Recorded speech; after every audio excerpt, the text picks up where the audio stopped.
জালালাবাদের পাহাড়েতে রক্তে লিখেছি কত নাম। চট্টগ্রাম, বীর চট্টগ্রাম। 1857 সালে সিপাহী বিদ্রোহের সূচনা লগ্নে চট্টগ্রামের 34 নম্বর রেজিমেন্টের সিপাহীরা পরাভূত করেছিল ইংরেজ বাহিনীকে।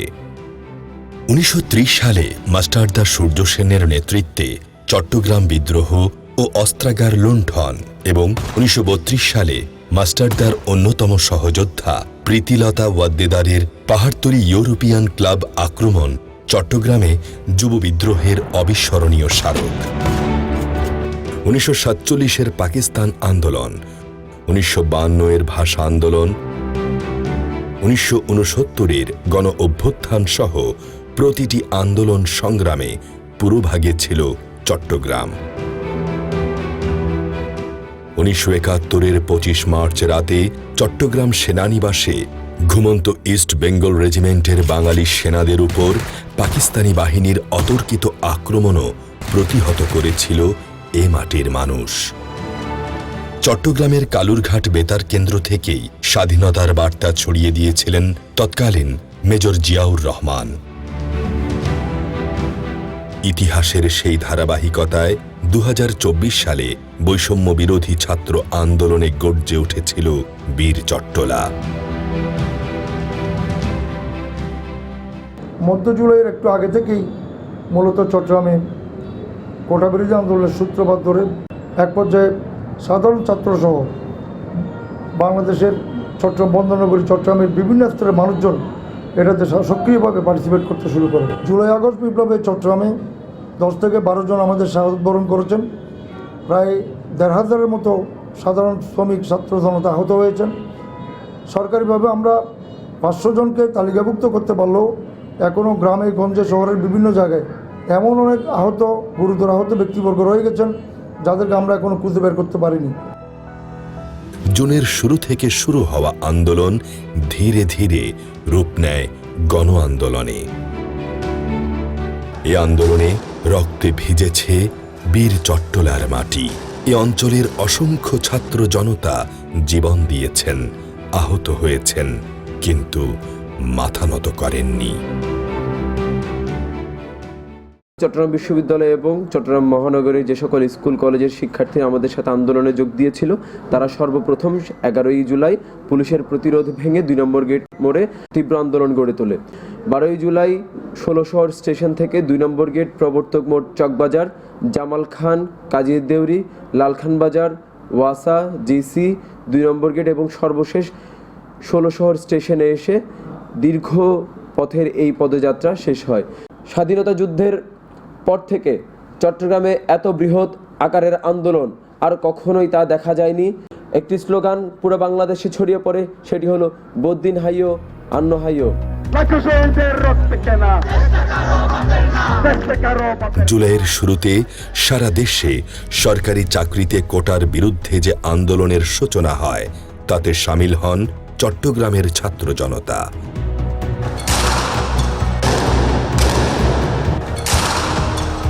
পুলিশি ধরপাকড় ও নির্বিচারে গুলি উপেক্ষা করে অগ্নিগর্ভ চট্টগ্রামে প্রথমেই প্রাণ হারান চট্টগ্রাম কলেজের সম্মান শ্রেণীর ছাত্র ওয়াসিম আকরাম। কক্সবাজারের পেকুয়া উপজেলার দক্ষিণ মেহেরনামা এলাকার বাসিন্দা ওয়াসিম 16 জুলাই চট্টগ্রাম নগরের মুরাদপুরে কর্মসূচিতে অংশ নিয়ে গুলিবিদ্ধ হয়ে নিহত হন। মৃত্যুর প্রায় 2.5 মাস পর জাতীয় বিশ্ববিদ্যালয় ঘোষিত ফলাফল থেকে জানা যায়, অনার্সে ফার্স্ট ক্লাস পেয়েও নিজের সাফল্য দেখে যেতে পারেননি ওয়াসিম। বীর চট্টলার যে ছাত্র জনতা, সাধারণ জনগণ আমাদেরকে বিভিন্নভাবে সাহায্য সহযোগিতা করেছেন। আমাদেরকে পানি, নাস্তা, যেদিকে যা পেরেছেন আমাদের যে জনতা আমাদেরকে সমর্থন দিয়ে আমাদের আন্দোলনকে গতি বাড়িয়ে দেওয়ার জন্য আমাদের ছাত্রদের পাশে দাঁড়িয়েছিলেন। 16 জুলাই কোটা সংস্কার আন্দোলনের সংঘর্ষে চট্টগ্রাম মহানগরীর জিসি 2 নম্বর গেট ও মুরাদপুর এলাকা রণক্ষেত্রে পরিণত হয়। মাকে টিউশনি করতে যাওয়ার কথা বলে বাসা থেকে বের হয়ে গুলিবিদ্ধ হয়ে নিহত হন ফয়সাল আহমেদ শান্ত। শান্ত চট্টগ্রামের ওমর গনি এমএসি কলেজের হিসাব বিজ্ঞান বিভাগের প্রথম বর্ষের ছাত্র ছিলেন। মাগরিব তো চলে গেল, শান্তমণি তুমি তো বাসায় আর আসলে না। আমার তো অনেক স্বপ্ন ছিল আমার শান্তমণিকে নিয়ে। আমার শান্তমণি বাইরে যাবে স্টুডেন্ট বিষয়ে, লেখাপড়া শিখে অনেক বড় অ্যাওয়ার্ড নিয়ে আসবে শান্তমণি। আমি সেরা মা হবো। আল্লাহ আমাকে এত সেরা মা করলে ভাবে।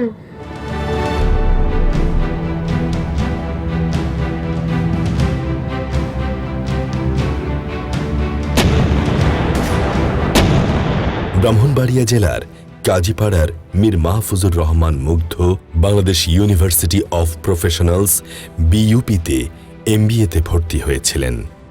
মুগ্ধ আর তার যমজ ভাই স্নিগ্ধ ছোটবেলা থেকেই স্কাউটিং করতেন। যে কোনো দুর্যোগে মানুষের পাশে ছুটে যেতেন দুভাই।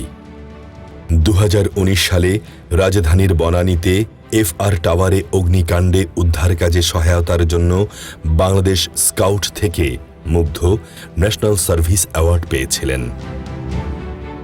18 জুলাই রাজধানীর উত্তরা আজমপুর এলাকায় ছাত্র জনতা পুলিশের বিরুদ্ধে প্রতিরোধ গড়ে তুললে মুগ্ধ ক্লান্ত ছাত্র জনতার পাশে পানির বোতল আর বিস্কুটের প্যাকেট নিয়ে পৌঁছে গিয়েছিল।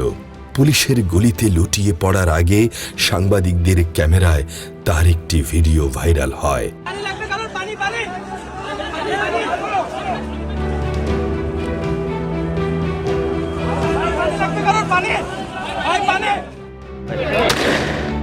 আঠারো জুলাই চট্টগ্রামের বদ্দারহাটে কোটা আন্দোলনকারীদের সঙ্গে পুলিশ ছাত্রলীগ যুবলীগের সংঘর্ষের এক পর্যায়ে গুলিতে আহত হন চট্টগ্রাম বিশ্ববিদ্যালয়ের ইতিহাস বিভাগের তৃতীয় বর্ষের শিক্ষার্থী হৃদয়চন্দ্র তাড়ুয়া।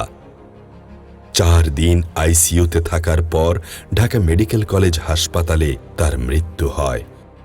হৃদয় পটুয়াখালী জেলার মির্জাগঞ্জ উপজেলায় রতনচন্দ্র তরুয়া ও অর্থনা রানী দম্পতির ছেলে। হৃদয়ের বাবা একজন কাঠ মিস্ত্রি। মা বাড়িতে বাড়িতে কাজ করে জমানো টাকা ছেলের জন্য পাঠাতেন। ছেলে একদিন বড় হবে, কিন্তু একটি বুলেটে তাদের সব স্বপ্ন শেষ হয়ে যায়। আমার সন্তানকে যেই মেরেছে, আমার শুধু আমার সন্তান বলতে না, এই বাংলায় যত সন্তান জীবন দিয়েছে, আমি চাই তাদের জন্য সবাই সুষ্ঠু বিচারটা পাই। যত মায়েরা এরকম সন্তান হারাইছে, হ্যাঁ দেখি জানো এখন সরকার খেয়াল রাখে। এই আগস্টের প্রথম দিন থেকে নগরীর প্রতিটি সভা সমাবেশে লাখো মানুষের ঢল নামে। নিউ মার্কেট চত্বরে ইতিহাসের নজিরবিহীন বিশাল সমাবেশ করে বৈষম্য বিরোধী ছাত্র জনতা। 3 ও 4 আগস্ট চট্টগ্রাম ছিল আন্দোলনকারীদের দখলে। ফেনীর ফুলগাজীর শ্রাবণ শুরু থেকেই আন্দোলনে যুক্ত ছিলেন। মা বাধা দিলে শ্রাবণ বলতেন, আন্দোলনে গিয়ে মারা গেলে আমি শহীদ হব।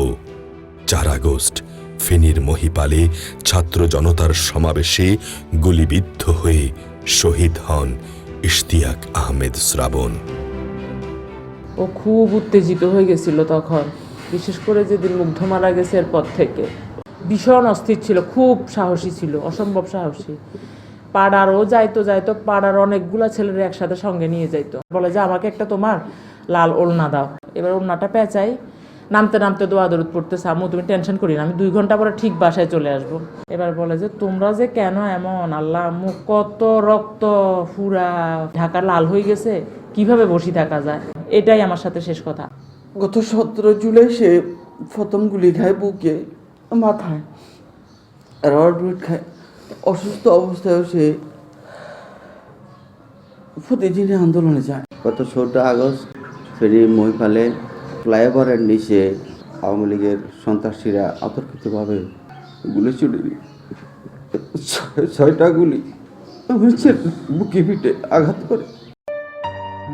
4 আগস্ট ফেনীর দাগন ভূঁইয়ার সরওয়ার জাহান মাসুদও বৈষম্য বিরোধী আন্দোলনে গিয়ে শহীদ হয়েছিলেন। অথচ মাসুদের জীবনের লক্ষ্য ছিল সবার সুখে হাসব আমি, কাঁদব সবার দুঃখে। ও আন্দোলনে ছিল 2টার পর হইব সবাই এদিকে সবাই এখান থেকে সিনজি একটা গেছে সবাই দৌড়াদৌড়ি করতেছে মাসুদ গুলি খেয়েছে দেখি যে আপনার বুকে 2টা আর হাতে একটা গুলি গেছে হাতেরটা একদম বাইরে গেছে এখান থেকে ঢুকে কিন্তু বাইরে গেছে আর বুকের গুলো ভিতরেই ছিল 5 মিনিট পর আপনার ডিসিশন নিলাম যে আপনার এই ঢাকামুইয়া স্বাস্থ্য কমপ্লেক্সে নিব তো ওখানে নিছি নেওয়ার পর ওরা মৃত ঘোষণা করছে। ফেনী সরকারি কলেজের শিক্ষার্থী ওয়াকিল আহমেদ শিহাব পড়াশোনার পাশাপাশি মোবাইল সার্ভিসিংয়ের কাজ শিখেছিলেন। স্বপ্ন ছিল বিদেশে গিয়ে কর্মসংস্থানের মাধ্যমে পরিবারের দায়িত্ব কাঁধে নেবেন, কিন্তু 4 আগস্ট মহিপালে গুলিবিদ্ধ শিহাবের স্বপ্ন আর সফল হয়নি। প্রথম গুলিটা ভাইয়ের ফিটে করার পরে ভাইয়ের বন্ধুকে কল দিছিল যে আমি গুলি খাইছি, তুই আমাকে আসি নিয়ে যা। তখন ভাইয়ের বন্ধুও গুলি খাইছিল। এরপরে কিছু আন্দোলনকারী ভাইয়াকে পাসপোর্ট অফিসের ওই দিক দিয়ে নিয়ে যায়। এরপরে ভাইয়া ওইখানে ওদের হাত থেকে পড়ে যায়, আবার নিয়ে যায়, তখন পথে মারা যায়। 1টার পরে আমি ঘটনাটা শুনি যে শিহাব গুলি খাইছে। আমার 2টা মাত্র ছেলে, বড় ছেলে শিহাব। বিমান প্রকৌশলী হওয়ার স্বপ্ন ছিল ওমর বিন আফসারের, স্বপ্ন পূরণের কাছাকাছি পৌঁছেও গিয়েছিলেন, কিন্তু ঘাতক বুলেট তারও সব স্বপ্ন তছনছ করে দিল। 18 জুলাই পুলিশের টিয়ার গ্যাস ও রাবার বুলেটের আঘাত পেয়ে হাসপাতালে ভর্তি হয়েছিলেন, কিন্তু বুলেটের সে ক্ষত শুকাতে না শুকাতেই আবারও রাজপথে নেমে আসেন।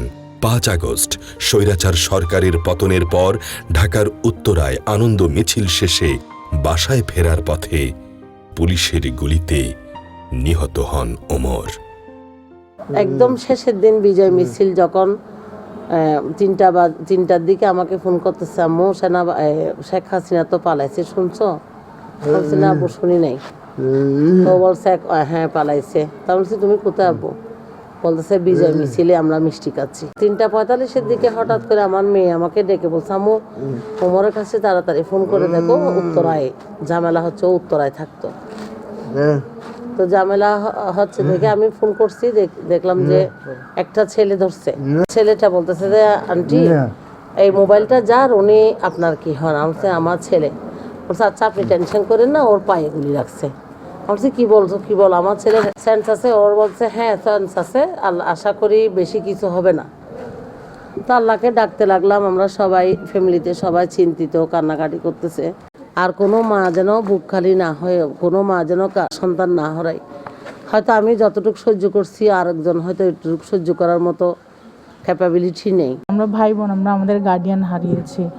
আমার ভাই আমার ছোট, কিন্তু ও যথেষ্ট আমাদের যে একটা দায়িত্ব, সে আমাদের দায়িত্বটা সে নেওয়ার চেষ্টা করতো, এবং ভবিষ্যতেও আমরা ওর উপরে ডিপেন্ড ছিলাম।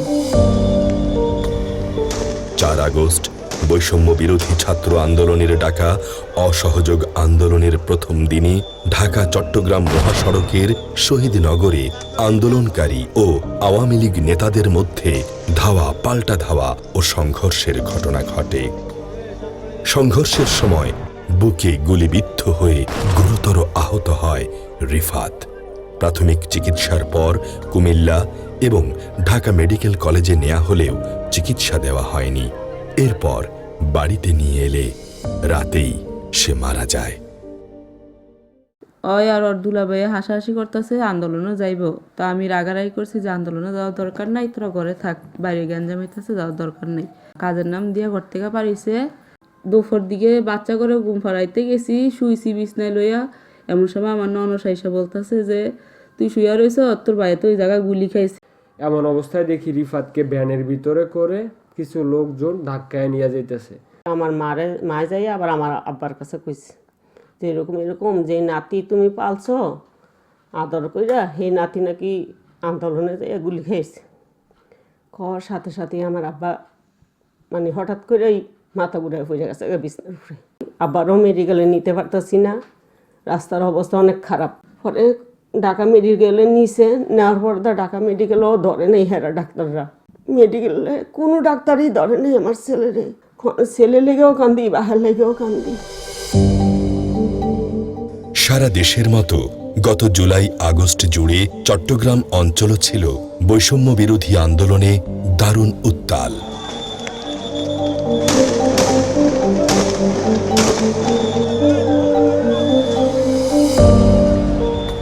বিভিন্ন শ্রেণী পেশার মানুষের স্বতঃস্ফূর্ত অংশগ্রহণ ও আত্মদান এ আন্দোলনের বিজয়কে ত্বরান্বিত করেছে, কিন্তু এখনো ঝরছে স্বজনদের অশ্রুজল।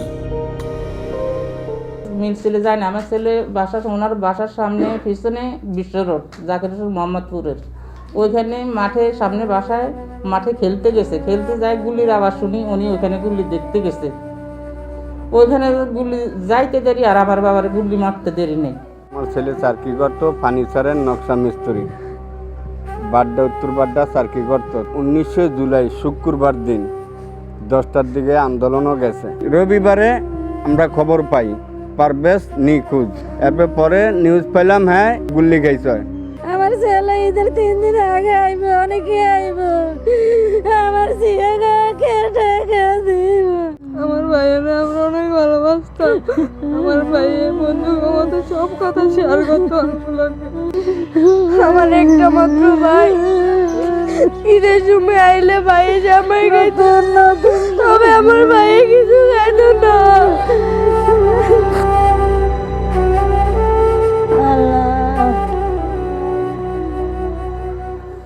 আমার এই বাচ্চাদের মতন তো কোনো বাচ্চা এরকম রোগ হইতেই পারে না।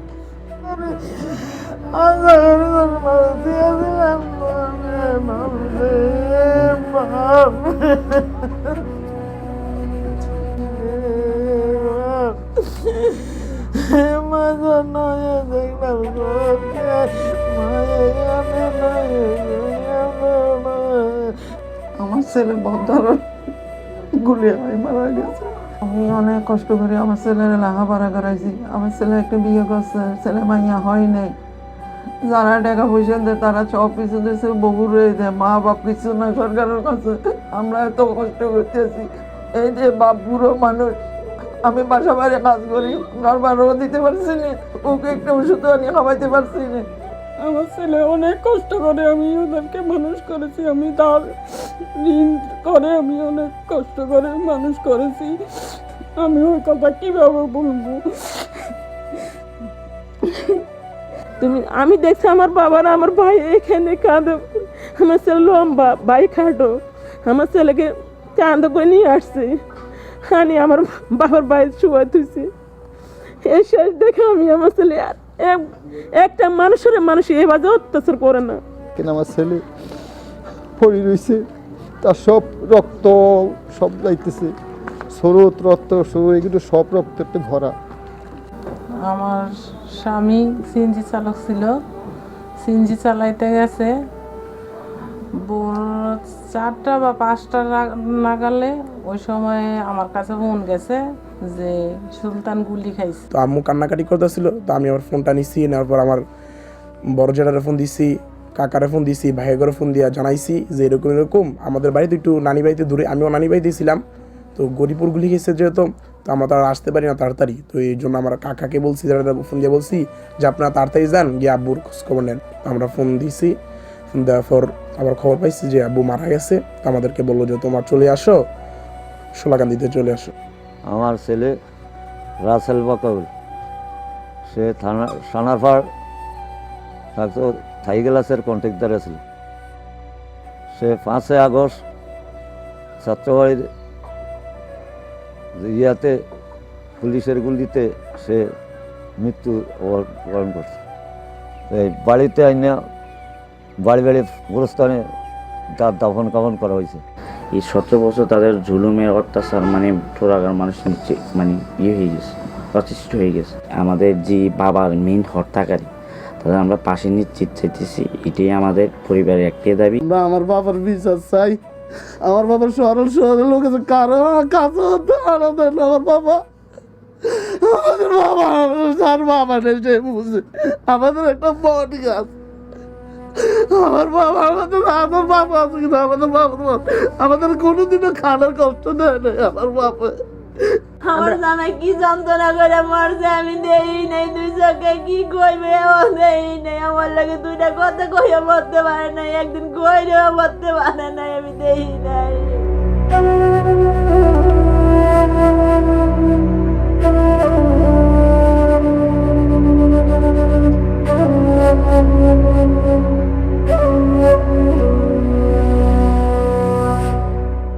2025 সালের 15 জানুয়ারি মুক্তিযুদ্ধ বিষয়ক মন্ত্রণালয় প্রকাশিত বাংলাদেশ গ্যাজেট অনুযায়ী চট্টগ্রাম বিভাগে জুলাই গণ আন্দোলনে মোট শহীদের সংখ্যা 165 জন।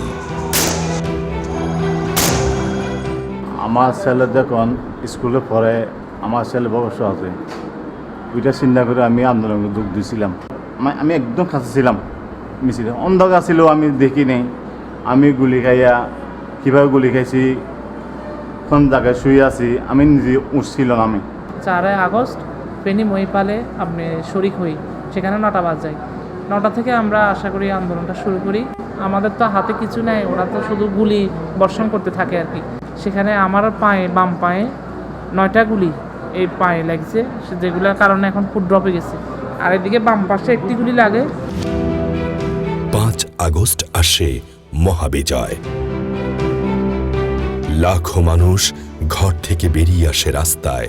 নারী, পুরুষ, শিশু থেকে শুরু করে সব শ্রেণী পেশার মানুষ এক কাতারে সামিল হন।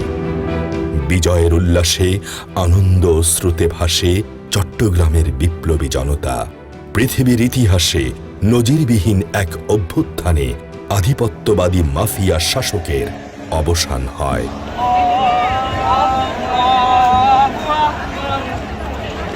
অতীতের সব আন্দোলনের মতো নতুন করে লেখা হয় 2024 সালের জুলাই বিপ্লবে চট্টগ্রামবাসীর বীরত্ব গাথা।